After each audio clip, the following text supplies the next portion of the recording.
what's going on, everyone? This is Ritchie Thomas, a soldier's coach, coming to you with today's show, my top 10 lessons learned in the military. Let's go ahead and jump right in and roll that beautiful bean footage.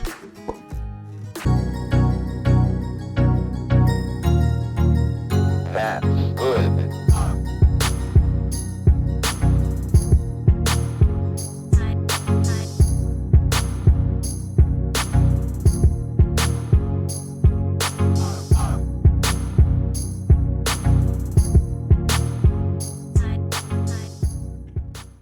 Boom. All right, everyone. Hello again. This is Ritchie Thomas, a soldier's coach. So check it. I wanted to make today's episode about my top 10 lessons learned in the military. There's not so much traditional things like discipline and self-respect and all that. We already know some of those, right? So I want to kind of learn or really focus on some of the things that we don't really talk about or aren't really brought at the forefront, right? The respect and honor, those we all know what those are. Those are those inner values. They never really change too much. But I look at everything like everything is a lesson, right? People and, situations, some circumstances, like they're always in your life for a reason or for a season, for a certain particular amount of time or to teach you something in particular. Some of our battle buddies are gone forever. We never see them again, but some of their lessons live with us forever and ever. So when I was thinking about, some of the life lessons that I learned, it really has to, I could write a book. Matter of fact, I did. I wrote 2. Some of the things that I learned. So I just wanted to make a quick video here, some of the top 10 things that I learned in the military. So just kind of jump right in. So number 1, this one sounds kind of rough, don't judge me, is kill the boy. There's a famous episode, one of the greatest shows of all time, Game of Thrones, don't judge me, the acting was superb. There's a famous episode where one of the characters, Jon Snow, is confronted and this whole battle builds up and he's questioning himself and his ability and his leadership and the warrior that he is, and one of his mentors told him quite frankly, kill the boy in you and bring the man up to speed, right? Bring out the man. And it was really fascinating to me because, a lot of shows and, one of my coaches, shout out, I see you, Cantus, said it's not television, it's tell-a-vision. I was like, oh, wow, that's deep, and I'm going to use that. Ding. But how many shows bring messages to you? And I was thinking about when I joined the military, the Army sent an 18-year-old boy into a man's war. So I joined the Army 10 days after high school in 2001, and 9 months later I was in 9/11 happened 90 days later, and 9 months after 9/11, I was then boots on the ground in Bagram, Afghanistan. True story. I was there for 6 months, so I'm over there. I'm 18, 19-year-old kid, don't give a damn about nothing. I just signed up for the college fund, and my world changed, obviously, like most people did on 9/11. But I was just over there, just kind of lost mentally, all of this stuff, and I'm just kind of like, the military kind of forces you, not kind of, it forces you to grow up, right?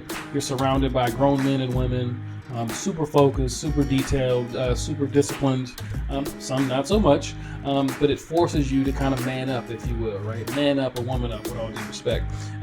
So it's kind of like, you really have to take into consideration like who you are, where you are, but more importantly, like where you're going, but who do you need to like grow into to even get there? Like every different level of your life will essentially require a different version of you, a better version of you, level up, as they say. So kill the boy was tough because it's like, you always got somebody poking and prodding at you, want more, do more, be better, push, pull to grow you and push you. That there's that pain. There's like, there's purpose in that pain, right? There's like this heavy story in your struggle. And so kill the boy is from the episode of Game of Thrones that always stuck with me. And I was like, wow, it was really, really powerful to me because it really resonated with me, and everybody I know. I think about people I went to high school with or whatever in college. It's kind of like, man, I know the 16-year-old them, but I don't really know who they are. I don't know the man they are now or the woman they are now. I know the boy of who they were, the girl of who they were. I don't know who they've grown into, right? What type of flower they blossomed into. So kill the boy was a heavy one to me. I think that's the first, second, and third lesson for me, quite honestly, right? So kill the boy is number 1.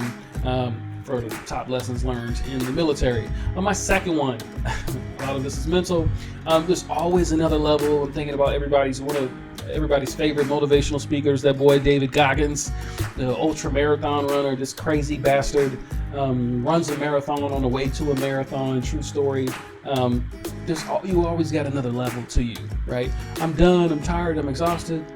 No, you're not. No, you're not. You're tired, but you always got another level. And, being on rut marches and jumping out of planes at 5 a.m. and, there was always a next level to your life, that you have another gear inside of you. And the military really forced me to kind of see that next level in my life. I remember, 2 years ago, maybe 3 now, a friend of mine signed up for this half Ironman race in Augusta, Georgia, right? And I was like, oh wow, what is that? And he was like, oh, it's a half marathon. It's a 2.1 miles, a 1.2 mile swim, 56 mile bike, and a half marathon. And I was like, all in the same day? And he's like, yes, all in the same day. I was like, do you get to stop? And he's like, well, it's a race. You can stop, but it's a race. I was like, I would like to go to there. So that's what I did. I tried a half Ironman in Augusta, Georgia, 2-3 years back, just to see. And everybody's like, aren't you worried? Like, have you ever trained for that? Have you ever done it? I was like, I got a year to train. It took me 9-10 months. But I never swam 1.2 miles. I never biked 56 miles, and I never run 13 miles. Not all ever, and damn sure not in the same day. But I just think to myself, I saw pictures, I started doing research. I'm a nerd. I started seeing people like older, like in their 60s and their 70s, and a couple people in their 80s who had finished this race.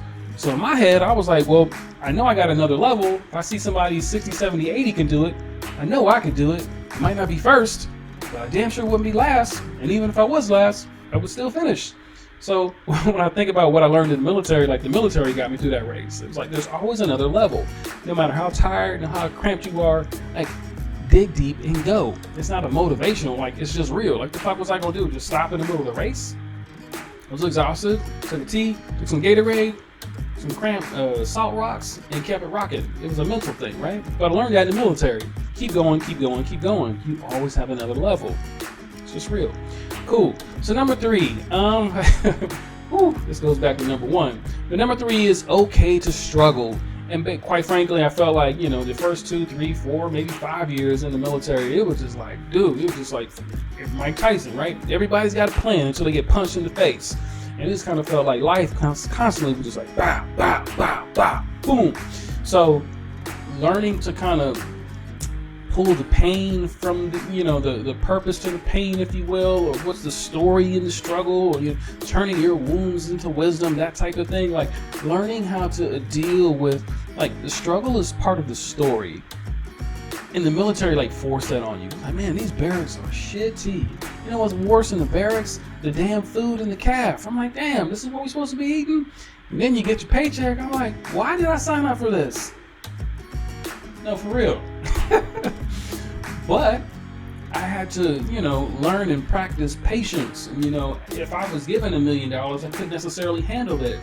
I had spent all my money in deployment money. I had, acted frivolously or irresponsibly with things. So, I couldn't be trusted with a lot because I would misuse it. So I was struggling, and struggle, this shit is so corny, but it's so real, but struggle builds character. And I was like, the first 2 or 3 years you're in the barracks and life sucks, and it's kind of like, why am I going through this purpose in my life? And it was like, to kind of teach you to kind of grow up, right? It's again, kill the boy, reference to point 1. But learning to be okay with the struggle was big, because it kind of felt like, I'm 20 years, graduated high school now, and 13 years out of the Army. I'm looking back like, man, that struggle was phenomenal. I didn't certainly appreciate it when I was going through it, but a struggle is a part of the story.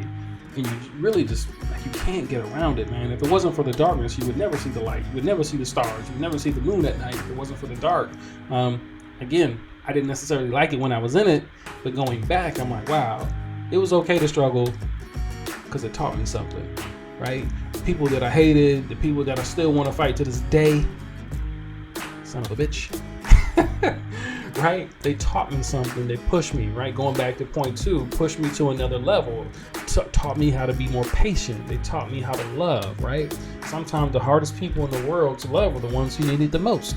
So those type of things. But learning that struggle is a part of the story, learning that it's okay to struggle, big lesson to learn in the military. Number 4, team. If you're going to win in life, you have to have Hall of Fame teammates push you, pull you to the next level of your life, right? Tom Brady, surrounded by Hall of Famers. Michael Jordan's greatest of all time, surrounded by Hall of Famers. Anybody who's ever won, surrounded by Hall of Famers. You need a team. We have this awesome team in the military. You leave the military, many people struggle because they lose their team, they lose their coach, they lose their system. Who's your coach? Who's your team? Who's your system? The importance of team is phenomenal. You need a financial team. You may need a team to build your marriage. You may need a team to help be a better parent. You may need a coach team to keep the weight off in the gym, right? I'm certainly guilty of that. So you need to surround yourself with world-class players. Iron sharpens irons. That's a real thing. So the importance of team really resonated with me because when I took the uniform off in 2007, I was struggling by myself. Like we learned to struggle in silence because in America, especially in the military, asking for help is like a sign of weakness. So the importance of having a team to hold you accountable is end all be all. If I go to the gym by myself at 5 in the morning, I might hit that snooze button a couple times.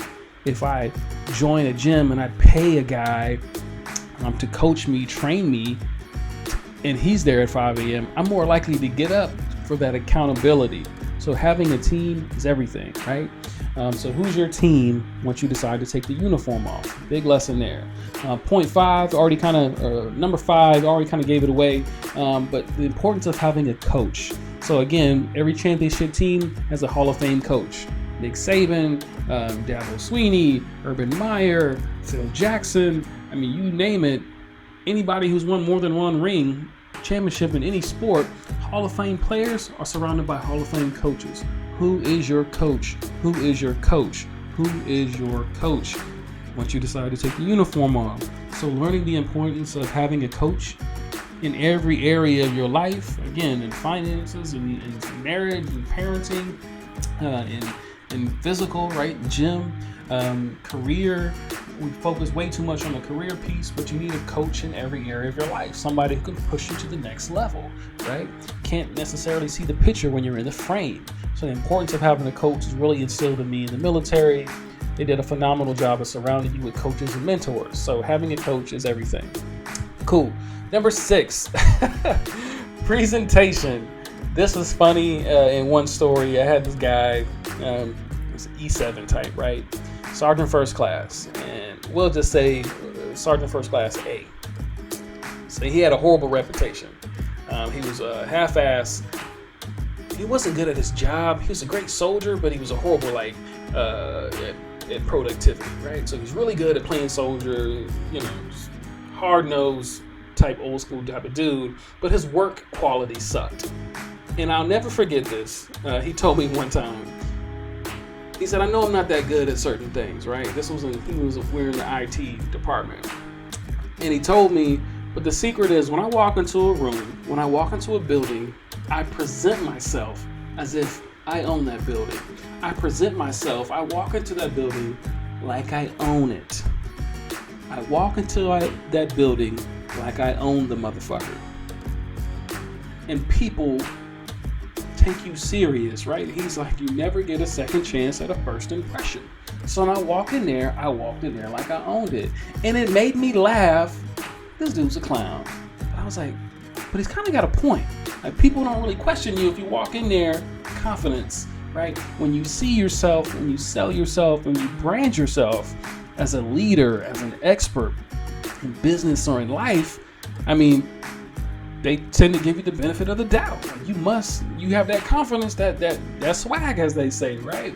But I learned that from him, and it made me laugh because I always thought I had some, but his was like next level. Like, dude, your work was trash. You couldn't tell him he didn't run that building, right? And he did, to be fair. And everybody would be like kind of pick on him, like they had to go back and clean up some of his work.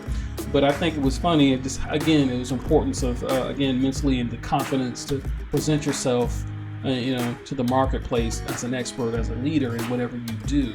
Your work should back it up, but he was that body language to present yourself appropriately as the champion, as the warrior that you really are, even when you take that uniform off. So presentation was a funny one to me. I always think of him back then. Shout out to Big Sarge. Number 7, fulfillment over finances. A lot of people say, yo, you didn't join the military to get rich. You won't become a millionaire in the military. Kind of disagree with that. 401k is a real thing. Index funds over 20 years. But everybody put that uniform on, whether it be lack of choices in my neighborhood or my city or my community. But the reality is you didn't have to stay.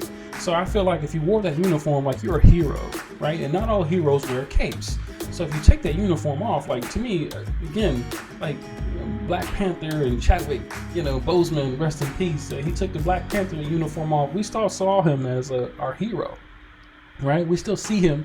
Christopher Reeve, rest in peace. Right, he took the Superman outfit off, like, you still saw him as Superman. When people take the uniform off, like, you're still a hero because you put your life on the line for somebody else. You didn't chase finances. You didn't try to go work at Wall Street. You didn't go try to chase some 6-figure paycheck. Like, you put your life on the line for somebody else, your city, your country. My country doesn't love me. Sometimes you got to learn to love people until they learn to love themselves, right? That can be a person, place, or thing, right? But the fact that you put somebody else's life over yours, that's a big fulfillment thing for me. So the life lesson there was the importance of fulfillment over finances was big, big, big for me. Right? Loved being part of something that was bigger than myself. That's what I loved. Number 8, financial. Good, bad, so ugly. Particularly, I'm talking about my deployment money that I blew. That 15 grand that I came back with in 2001. Good God. So, learning the importance of finances. I can't get mad at that 15 grand that's gone.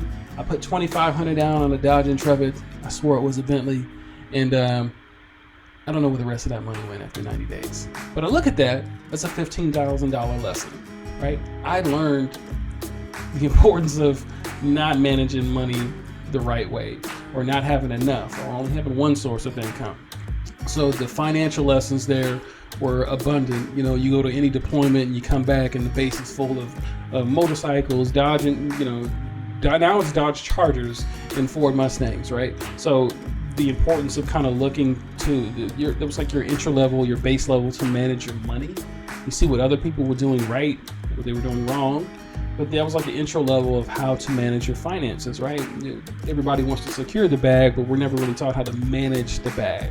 We're never taught financial education. And I learned that greatly in the military. So the significance of managing your finances is number 8. Number 9 is standards and accountability. At the end of the day, there's no other way to say it, but everything you do bears your signature. A certain level of standards, a certain level of accountability. Don't like to half-ass certain things, especially not the important things. But at the end of the day, didn't want to embarrass myself, my family, because of my standards. Within accountability, again, you never get a second chance at a first impression. So when they saw my name assigned to something, they knew it was done the right way. Shout out to Charleston, South Carolina, my home. Cool. That wasn't just an Army lesson, it's a life lesson. And number 10 is mental. There's so many different ways to say it, but at the end of the day, we become what we think about. And the military really taught me how to just, bottom line, be a tough SOB. You got to tough it out mentally, physically, spiritually, whatever. A lot of times we are trained for the combat battlefield, but not the mental and emotional battlefield. We're taught for the combat battlefield, but not the financial battlefield, right? We're taught for the combat battlefield, but not the economic battlefield. But you have that warrior mentality, that warrior spirit, that soldier in you. You were always a soldier, but you're really a business professional. But you have that mental toughness to take it to the next level, right? So mental was everything. We become what we think about, as I said. But if you see yourself and you sell yourself and you brand yourself as a leader, a successful, a lot of times you have that in you anyways. And the military taught us how to mentally push through with that asset there. So cool. So those are my top 10 lessons learned while in the military. Man, I could probably do 10 more, right? I learned so much. Right? Probably do it after dark series one time. Cool. All right, folks. So that's my time. Again, my name is Ritchie Thomas, and I'm a soldier's coach. And I'm reminding you that you're forever a soldier, but you're really a business professional. And I'm saluting your mind, body, and soul. And I would tell you peace out, but the reality is most of y'all need peace in. Thank you. Boom.